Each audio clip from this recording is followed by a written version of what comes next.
Taking the lead with an update on Jose Quintana. Quintana has a small stress fracture in his fifth rib on his left side.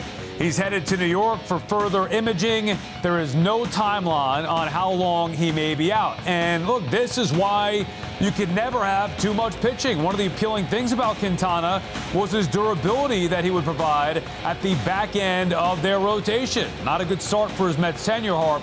You know, the Mets are equipped to handle this, but it's not the news that you want just weeks from opening day. No, it's a significant injury. You would think he's probably not going to throw for a couple weeks, and then he's kind of back to square one as far as starting spring training over again. So you would think that's at least a month. So you're talking, into May before you're not probably likely to see him on the mound. And then, so you got to fall in your depth. You got McGill and Peterson. You hope that those guys are ready. Peterson had that little thing with his foot, but it puts more emphasis on those guys now. We'll see how they handle it.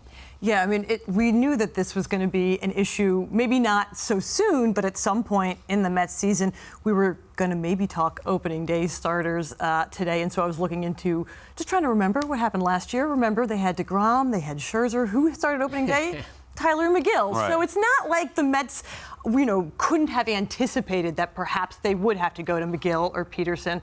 But it's not what you want off the bat. No, these things always you work itself out. Oh, what are they going to do with the 8 starters? How are they going to find a spot for David Peterson? And then all of a sudden, Quintana now has an issue. Now, it does prevent him from going to the WBC. We'll get into that a little bit later on. He's probably happier about that than he is about the right, but you're exactly right, Hart. But the stress fracture or whatever, that could be an issue here. If he's out a while, I mean, maybe a guy like Peterson is going to be an opportunity for him to become a mainstay in this Mets rotation. Yeah, because, look what happened last year with Scherzer. Seems like that type of injury. If it's not an oblique, it's in that area. So Scherzer, we know, missed 3 or 4 weeks the first time and then hurt it again. So these things are important injuries for pitchers. Yeah, and the Mets, like we said before, they are equipped of any team to be able to handle this with the depth that they have in that starting rotation.